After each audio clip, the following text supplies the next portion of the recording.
Bonjour, ici Gérard de la Jeunesse. Je vous dis bonjour de North Bay. Et c'est une émission dans le cadre de Jean chez nous pour Église diocésaine. Aujourd'hui, je veux vous présenter une grande amie à moi, Lorraine Bélanger. Bonjour Lorraine. Bonsoir Gérald. Ça va? Oui, ça va bien, toi?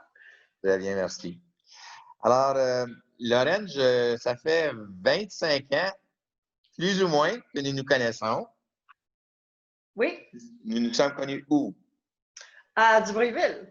C'est ça. Puis moi, j'étais le curé là. Toi, tu travaillais au moulin, je crois. Je sais d'ailleurs. Oui, Est-ce qu'il y avait beaucoup de femmes qui travaillaient au moulin quand toi, tu as commencé? au moulin, non. Les femmes de Dubreuilville travaillaient au planeur, mais moi, j'étais la seule femme qui travaillait au moulin dans ce temps-là. Là. Mhm. Oui. Alors, le planeur, c'est quoi? Juste pour que les gens comprennent un peu. Le planeur, c'est là où ils font le produit final du bois. OK. Mais au moulin, c'est le bois qui arrive du bois, de la forêt. Les arbres, Oui. Alors, c'est là où j'ai travaillé pour 13 ans. 13 ans. Oui. Alors, tu as travaillé pas mal tout le temps que j'étais là, même dans le temps où j'étais absent, là, pendant 1 an et demi. Oui.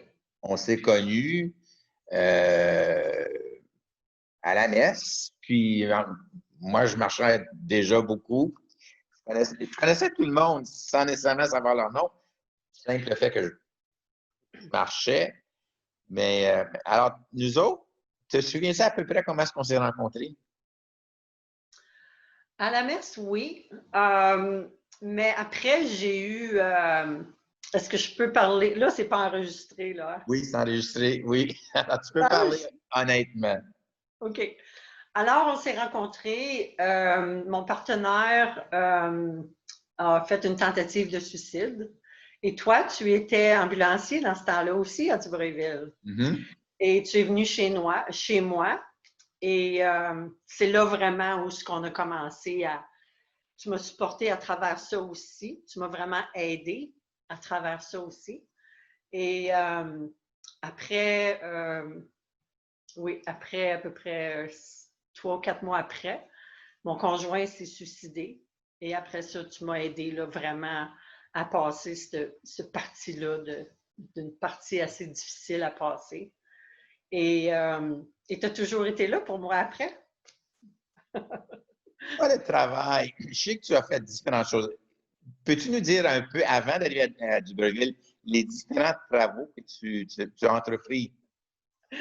J'ai travaillé dans un camp de touristes. J'ai planté des petits arbres. J'ai travaillé dans un hôpital. J'ai conduit des camions pour 5 ans. J'ai j'ai travaillé la construction des chemins. J'ai toujours fait du travail physique, beaucoup dans des emplois de femmes non traditionnels. OK. Alors, tu étais vraiment dans un milieu, je vais dire, masculin dans ton travail pour la Oui, plupart. oui, oui. Souvent, souvent, oui. OK. Ensuite, là, et toi, comme travail, comme femme dans un milieu semblable, comment est-ce que tu te sentais généralement? Toujours entouré d'hommes. J'imagine il y avait du harcèlement, il y avait des. Comment est-ce qu'on vit ça? Comment est-ce qu'on va à travers? Je pense qu'il y a une partie de. Je suis venue assez dure. Je suis venue assez. Il a fallu que je fasse ma place, que je prenne ma place aussi. Mhm. Des fois, je me suis défendue. Et après, j'ai appris à faire la différence entre être femme et travailler dans un milieu de femmes aussi, de milieu non traditionnel. Et garder un sens d'humour à travers tout ça aussi. Et être humaine aussi, puis de comprendre des fois que c'est pas facile d'être un homme non plus, nourrir une famille, puis travailler dans ce milieu-là. Puis des fois, ben, il fallait que je défende mes droits aussi. Moi aussi, j'ai un droit de travailler comme eux. J'ai droit à un salaire équitable. Je travaille autant qu'un homme des fois. Et puis des fois, j'ai été mis là OK, on va te donner ce job-là, là, puis t'es mieux de la faire. T'es mieux de la faire. Mais il n'aurait pas donné ce job-là à un homme, mettons. Fait que j'ai travaillé, j'ai pris ma place aussi, puis je me suis défendue quand j'ai eu à me défendre. Puis ça a été un peu difficile aussi. Oui. Oui. À Dubreuilville, vu qu'il y avait déjà des femmes qui travaillaient dans l'usine, pas l'autre, toi, tu travaillais spécifiquement, mais qu'il y en avait. Tu sais, je me souviens de plusieurs femmes de fait. Euh, Comment ça a été? Est-ce que ça a été aussi difficile, plus difficile, moins difficile, comme femme, travaillant dans un milieu considéré normalement un milieu masculin pour le travail?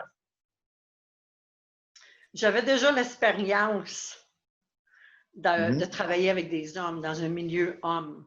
J'avais déjà eu l'expérience de ça. J'ai voyagé aussi avant de travailler au moulin, qui m'a ouvert l'esprit aussi de différents gens. J'ai toujours travaillé dans un milieu anglophone aussi. Dubreuilville, c'était un milieu francophone. Puis, mais Dubreuilville avait commencé à ouvrir les portes vers les anglophones aussi, là, dans le temps que moi, je suis arrivée à Dubreuilville. Alors, c'était de faire ma place aussi avec les francophones aussi, qui est un peu différent, un milieu différent aussi de travail anglophone, mettons, que je pourrais dire. Mhm. Fait que ça aussi, ça a été difficile, mais j'ai travaillé avec des hommes aussi qui connaissaient mon père. Mon père est camionneur. Il a toujours été comme camionneur. Puis, les hommes avec qui je travaillais connaissaient mon père. Fait que mon père était vraiment respecté aussi dans le milieu du bois. Fait que Oui. ça m'a ouvert comme des portes aussi, là. Mais Ah, je me t'es la suis. fille de. Ah oui, je suis la fille de. Fait que ça m'a aidé aussi. Mais tu m'as déjà dit aussi que souvent, tu suivais ton père quand il camionnait. Alors, il y en a peut-être aussi que. Est-ce qu'il y en a qui ont fait la connexion avec ma petite fille et toi plus tard, quand tu t'es Oui, présenté? Tu te oui, rappelles de oui. toi? J'ai travaillé avec un gars, son père a travaillé avec mon père. Puis, il dit, ah ouais, t'es la fille à Georges, hein? Ben, mon père connaissait ton père. On travaillait ensemble à une telle place. Puis, ça m'a mis à l'aise aussi. Ça m'a vraiment mis à l'aise. Euh, Surtout avec les personnes, les hommes plus âgés avec qui je travaillais. Je Mhm. connaissais très bien mon père. Mon père était chevalier-colon. C'était une fierté pour lui d'être chevalier-colon aussi. Alors, ça aussi, ça l'a aidé. Oui, la réputation de mon père en tant que travailleur, puis, je veux dire, travaillant fort, il a toujours travaillé très, très fort. Mhm. Puis, ça, c'est comme, oui, oui, ça m'a beaucoup aidé aussi. Puis, comme femme aussi, mon père était très, très fier du travail que j'ai fait aussi. Alors, j'avais comme une il avait mis le barème assez haut, mettons. Là. J'ai une fille qui est camionneur, puis elle est bonne, puis elle n'a jamais eu d'accident. Puis, quand j'ai arrêté de conduire des camions, je suis allée travailler au moulin. Es-tu certaine que tu vas aller travailler dans le moulin? Et Ça a été il difficile t'a pour ouvert moi. les portes d'une certaine façon. Oui, oui, oui, il m'a ouvert les portes. Oui, la réputation de mon père, de mes parents même, là, ça m'a ouvert des portes. Même comme quand j'ai déménagé de Thunder Bay pour m'en aller à Dubreuilville, ça m'a ouvert les portes. Oui, Mhm. oui, Je me souviens aussi à Dubreuilville, quand tu étais à Dubreuilville, à un moment donné, à Wawa est arrivé un accident. oui. Veux-tu en parler un petit peu? Oui, t'as une bonne mémoire. J'ai tombé. J'ai commencé à travailler au moulin, ça faisait à peu près 3 mois. J'avais pas assez de temps pour les assurances, mais j'avais eu assez le temps pour garder ma seniorité au moulin. Fait que je gardais mon emploi. Alors, j'ai tombé, je me suis cassé la jambe. J'ai été 2, 3 mois, peut-être plus, sans être capable de travailler. Alors, je demeurais à Wawa dans ce temps-là. Quand j'ai recommencé à travailler au moulin, je ne pouvais plus voyager, là, Wawa du Bréville. C'était trop difficile. Alors, j'ai décidé de déménager à Dubreuilville. À Dubreuil. Mhm. Fait que c'est là où j'ai déménagé à Dubreuilville, puis je suis devenue résidente là, de Dubreuilville. Puis ça a été une période aussi difficile là, à passer. J'avais peur de perdre mon emploi. Est-ce que je vais avoir un emploi? Est-ce que je vais être capable de travailler? Avec des séquelles aussi. Mais ça a bien été pareil. Donc, Mhm. ça a vraiment, vraiment bien été. Oui. Mhm. Puis ensuite, à un moment donné, tu es venu me voir parce que tu voulais d'autres choses dans la vie.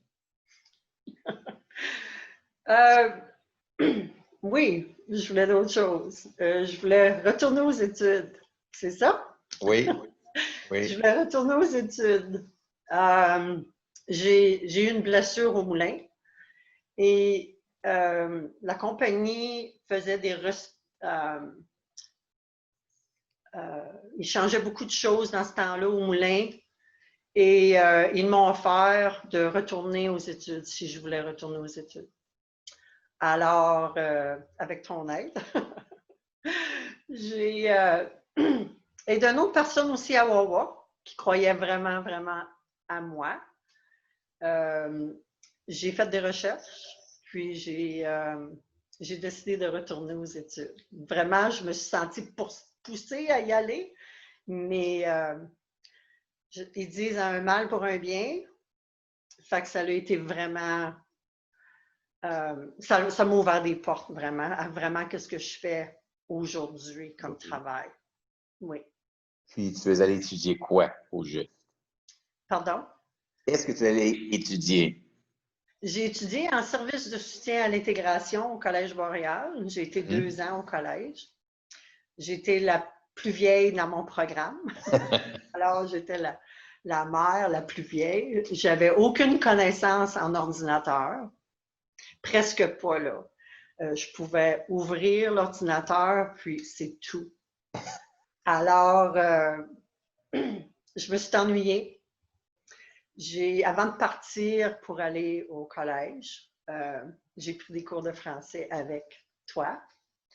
Et oui, ça a été difficile, mais ça l'a passé vite. Puis j'ai très bien réussi. Très, très bien. J'ai été bien entourée au Collège Boréal. J'ai demandé de l'aide. Euh, j'ai très bien réussi. Oui. Je sais que je t'avais donné comme personne ressource le nom d'une de mes sœurs qui enseignait là. Je sais que tu es allé la voir. Oui. Paulette se renseigne encore de toi des fois, comment ça va, où t'es rendu. Oui. Parce que là, tu changeais vraiment, pas seulement de façon de vivre, Oui. mais tu changeais de monde. Tu rentrais dans un autre monde. Oui. Euh, Comment ça a été, ça? D'abord, comment tu as choisi d'aller vers les enfants? Quand même, tu n'en as pas. C'est toute une aventure. Moi, Oui. j'ai été émerveillé de voir que tu entrevoyais ça. Qu'est-ce qui t'a donné l'étincelle pour aller là? J'ai la, la personne qui m'a dit on va te retourner, tu vas retourner aux études, fais des recherches, puis pense à qu'est-ce que tu voulais devenir quand tu étais jeune. Alors, quand j'étais jeune, je bégayais beaucoup. Et mes parents ne pouvaient pas me donner l'aide que je devais avoir. Euh, à cause de la distance, manque d'argent.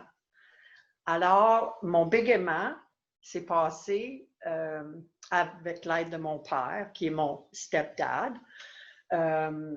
Il m'a beaucoup, beaucoup aidé, il m'a beaucoup rassuré, il m'a aimé comme sa propre fille. Et c'est ça que j'avais besoin.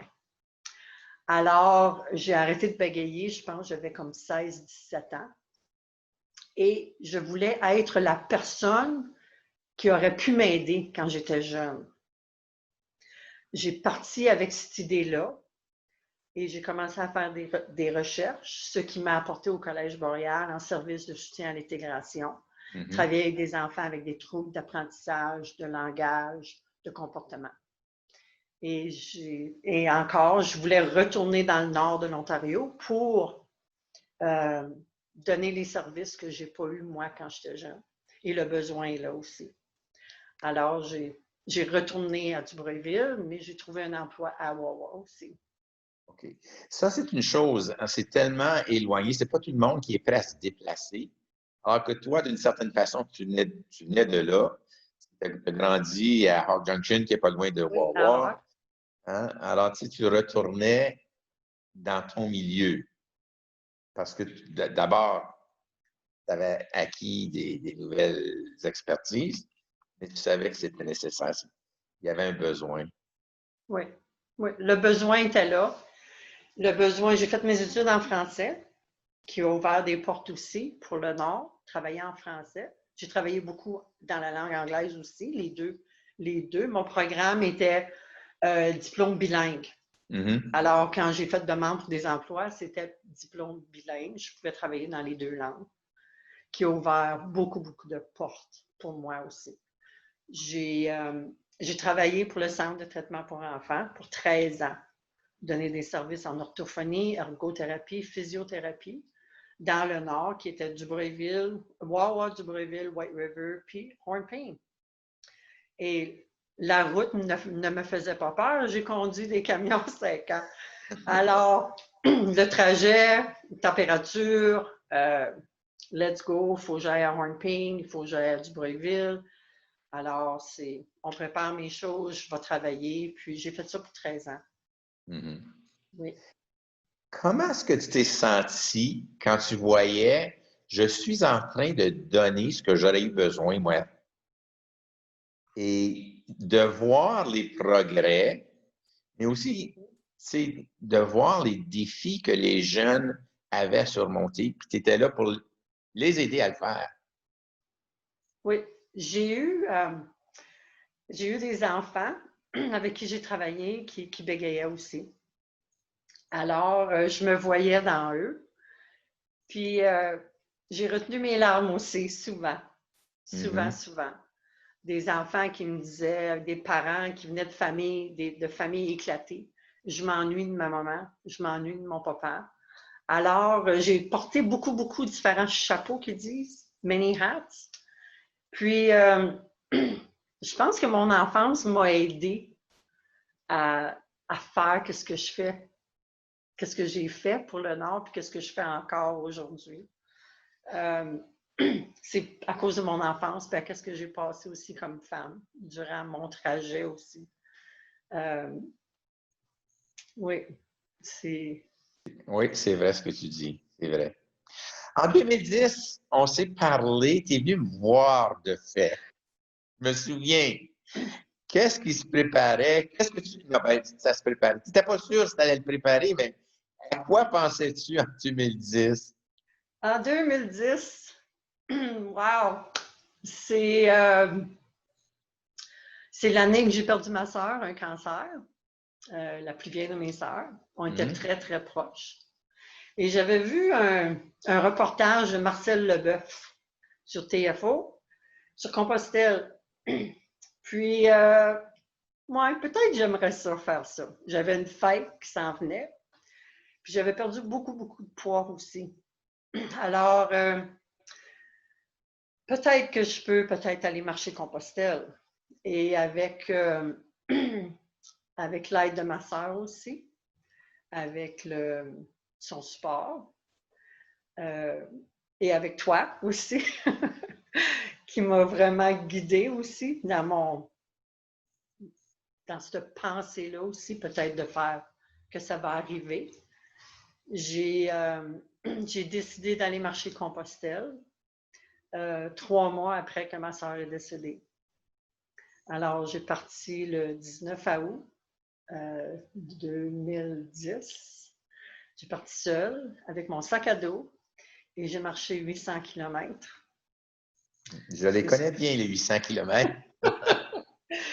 Alors, je suis arrivée à Finistère, qui est fin de la terre. Ma sœur m'avait demandé, je lui parlais de ce voyage-là. Puis elle m'a dit, oui, vas-y, vas-y. tu es une femme forte, mais tu ne le sais pas encore. Alors, oui, j'ai apporté ma sœur à Finistère. J'ai tombé malade 3 jours. Alors, j'ai pris l'autobus pour faire le 3 jours de trajet que j'aurais pu Pour marcher. récupérer le temps, là, oui. Oui.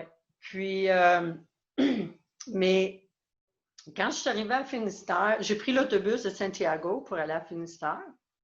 Et j'ai toujours dit que mon trajet n'était pas complété parce que je ne l'avais pas fait à pied. C'est 91 kilomètres. Alors, l'année passée, avec aussi une conversation avec toi, je t'ai demandé, Gérald, je ne sais pas quand est-ce que je vais retourner marcher à un autre Compostelle.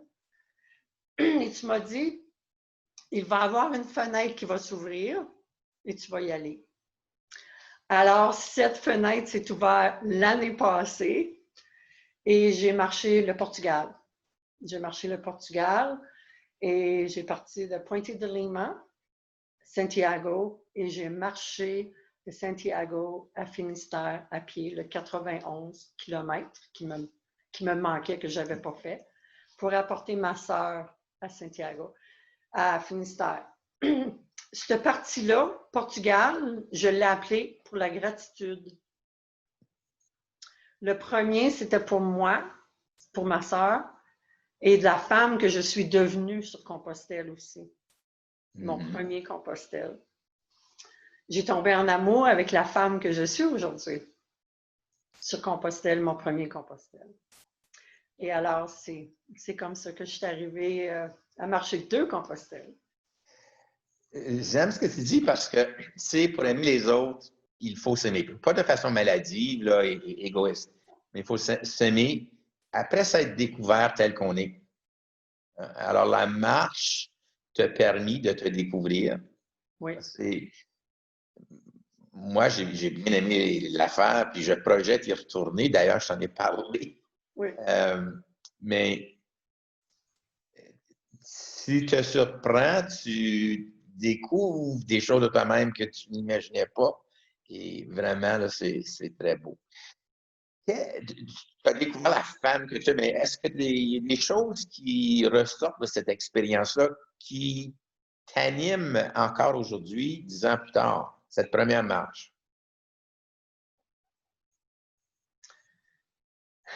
Il y a toujours quelqu'un pour nous aider. Il y a toujours quelqu'un à côté de nous pour nous allumer. Même si on pense que la flamme n'est plus là, elle est là à quelque part. Il faut s'ouvrir à ça aussi. Puis des fois, il faut prendre un recul pour voir où est-ce qu'on est rendu dans notre vie. Mm-hmm.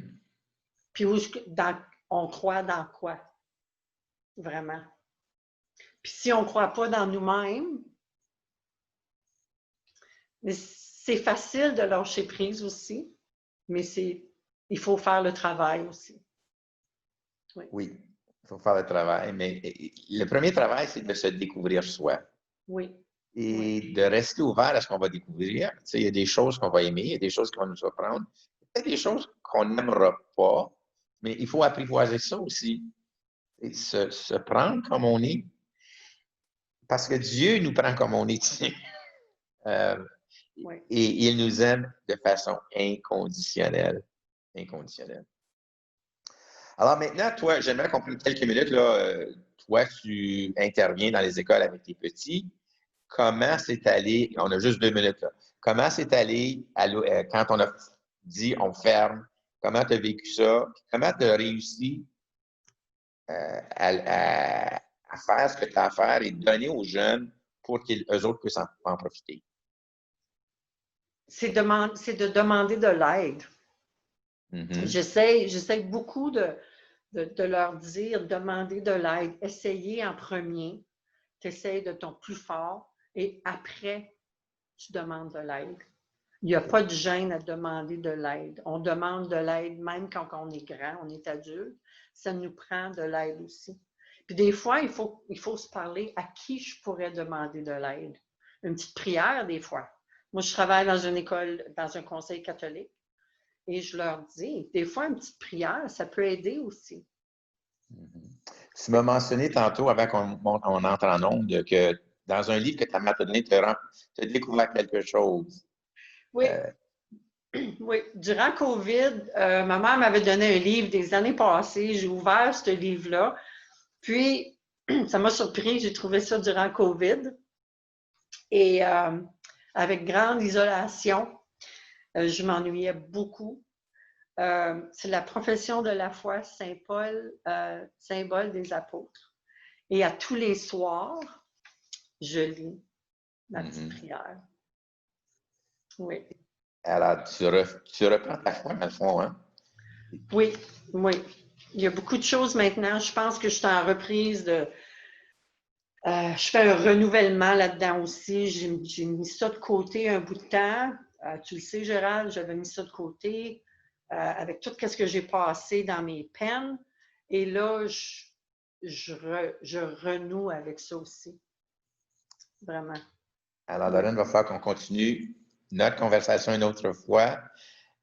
Merci infiniment et à la prochaine fois qu'on se reparle. Merci. Et voilà, les amis, merci de vous joindre à nous. J'espère que vous aussi, comme Lorraine vient nous montrer, hein, la vie se vit bien. Il faut avoir confiance. Dieu ne nous abandonne pas et reste à nous découvrir. Enfants de Dieu, aimés de lui. À la prochaine. Mais pour cela, ne faut-il pas tant de fois apprendre encore à être vrai, apprendre à se connaître, être avant de paraître, s'aimer soi-même comme on est, garder les pieds sur terre et fuir l'imaginaire des top